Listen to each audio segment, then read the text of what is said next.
तर ठाकरेंच्या शिवसेनेचे खासदार संजय राऊत यांनी शिवसेनेचे दिवंगत नेते आनंद दिघे यांच्याविषयी केलेल्या टिप्पणीचे मोठे पडसाद उमटले। ठाणे आणि परिसरात राऊतांचा निषेध नोंदवत आंदोलनं झाली, तर शिंदेंच्या खासदार आणि आमदारांनी राऊतांना थेट घरात घुसून मारण्याचा इशारा दिला। मग परिस्थितीचं गांभीर्य ओळखून राऊतांनी आपल्या वक्तव्यावरती सारवासारव केली, पण या घटनेच्या निमित्तानं नेत्यांची घसरलेली भाषा पुन्हा एकदा अधोरेखित झाली।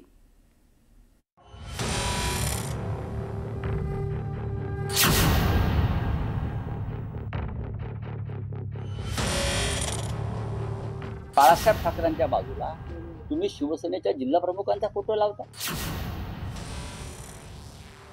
समजा भुंकणाऱ्या कुत्र्या दिघे साहेबांचं नाव घेण्याची तुझी लायकी आहे का?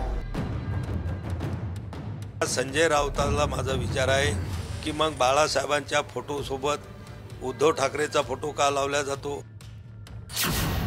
त्यांनी सांभाळून बोलावं, नाहीतर हा शिवसैनिक घरात घुसून मारल्याशिवाय राहणार नाही याची त्यांनी काळजी घ्यावी। संजय राऊतांनी आनंद दिघे यांच्याबद्दल केलेल्या वक्तव्यामुळे पेटलेला हा वादंग पंतप्रधान मोदींच्या वाढदिवसाच्या दिवशी एकनाथ शिंदेंनी सर्व प्रमुख वर्तमानपत्रात शुभेच्छांच्या जाहिराती दिल्या। या जाहिरातीमधल्या एका फोटोवर संजय राऊतांनी नाराजी व्यक्त केली। हा फोटो होता शिवसेनेचे दिवंगत नेते आनंद दिघेंचा। बाळासाहेब ठाकरेंच्या बरोबरीनं त्यांच्या फोटोला स्थान दिल्यामुळे संजय राऊतांनी शिंदेंवरती तोफ डागली। बाळासाहेब ठाकरेंच्या बाजूला तुम्ही शिवसेनेच्या जिल्हा प्रमुखांचा फोटो लावता। ही कोणती नवीन पद्धत आणली तुम्ही? ही कोणती आहे? आनंद दिघे हे आमचे प्रिय सहकारी होते।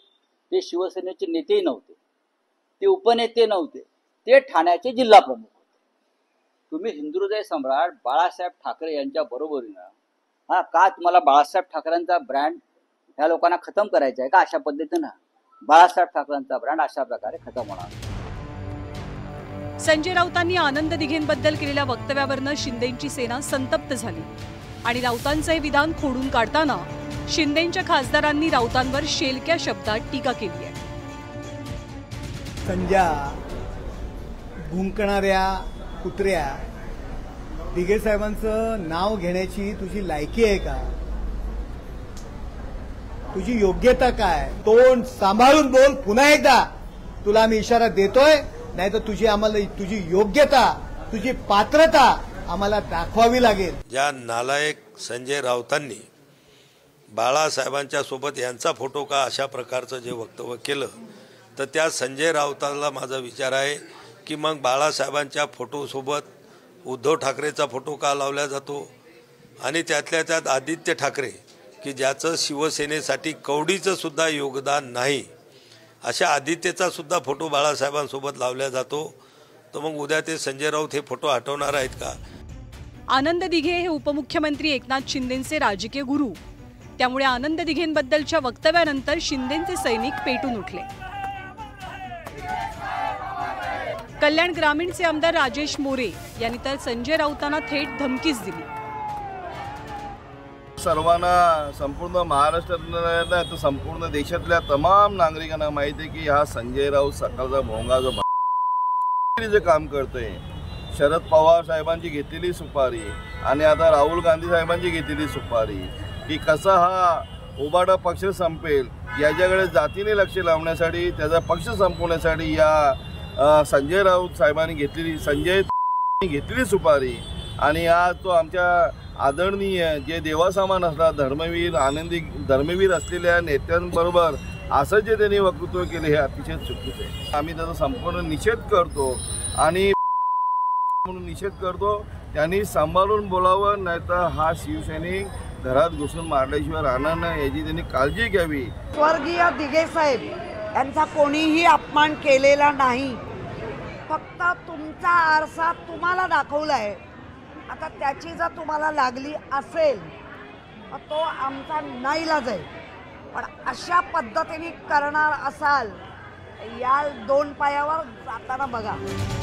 आपल्या विधानावरनं राजकीय वाद वाढत असल्याचं लक्षात येताच संजय राऊतांनी आपल्या ओरिजिनल वक्तव्यावरनं सारवासारव करण्याचाही प्रयत्न केला. ठाणेसारख्या जिल्ह्याचे ते एक सर्वोत्कृष्ट जिल्हा प्रमुख म्हणून त्यांनी काम केलं आणि ते महाराष्ट्रातले एक आदर्श जिल्हा प्रमुख असल्याचं बाळासाहेब ठाकरे वारंवार आपल्या भाषणात सांगत होते. जेव्हा दिघे साहेब होते तो काळ वेगळा होता. तेव्हाही अनेक पदं निर्माण झालेली नव्हती. मग उपनेते असतील किंवा ती प्रक्रिया सुरू झालेली नव्हती. नेते आणि नेत्यानंतर थेट जिल्हा प्रमुख. त्याच्यामुळे ह्यांना मिरच्या झोंबायचं कारण काय? तुम्हाला जर मिरच्या झोंबायच्याच असतील तर तुम्ही दिघे साहेबांचं जे अवमूल्यन करत आहात, गद्दारी करून, बेईमानी करून, चापलुसी करून मोदी शहा फडणवीसांची, ती थांबवा. गेल्या काही वर्षांपासून महाराष्ट्रातल्या राजकारणाची आणि भाषेची पातळी घसरल्याची टीका सातत्यानं होते. अशा परिस्थितीत कोणतीही राजकीय टिप्पणी किंवा विधान करताना काळजी घेणं ही सर्व पक्षीयांची जबाबदारी आहे. त्यामुळे आगामी काळात राजकीय पटलावरती जबाबदारीनं नेते असे वाद टाळतील ही अपेक्षा. Bureau report, news 18 Lokmat.